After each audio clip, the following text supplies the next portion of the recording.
Bernie Kerik is the former police commissioner of the city of New York. He joins us tonight. Bernie Kerik, thanks so much for coming on. Now, hate crimes seem to be the primary category of crimes. I'm not clear on what a hate crime is or why it's different from a normal crime. I think the whole category is scary and political. But since it is the dominant category of crime, why is burning Christmas trees not a hate crime, according to the DOJ? Well, it should be, not only to the DOJ, it should be to the city of New York, to the state of New York.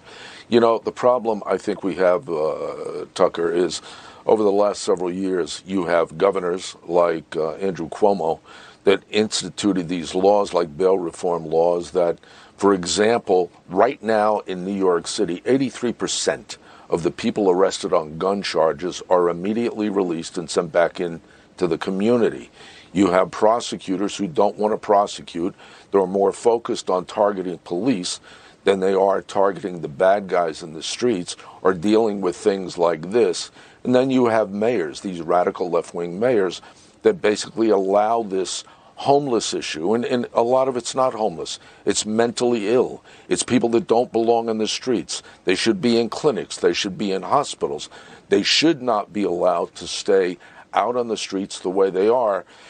And you have a federal government like the president and his administration that sits around in Washington, D.C. in a big circle jerk wanting to know why violent crime is going up and murder is going up and not doing anything about it.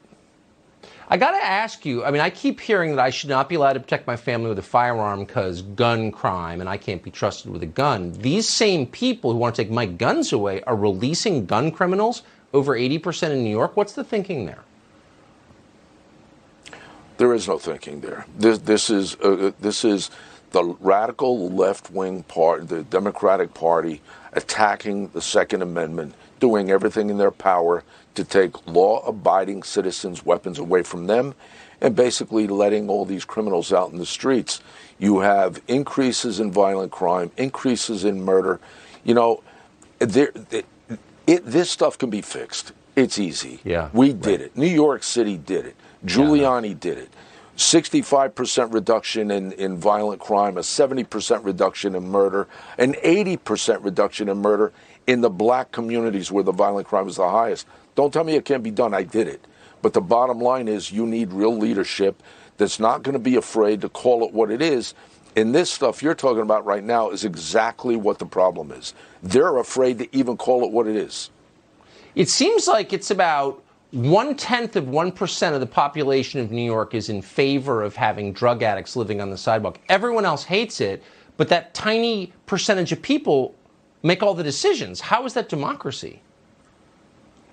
It's not democracy, and I think we saw that in the last set of elections. You know, the bottom line is people have to get vocal. People have to stand up. Stop sitting back and being cowered into a position where you're afraid to talk. Because if you sit back and you're afraid to talk and you're not calling it out, then nobody's going to do anything about it. And I refer back to the 90s. Look, New York City had a crime wave. Nobody wanted to do anything about it until it was ready to implode. And when it was ready to implode, then everybody said, oh, now we have to fix it. Well, I think this whole country is coming to that point right now. I think that's right. We need a new Giuliani, I would say. Bernie Kerik, great to see you. Thank you. Thank you, sir.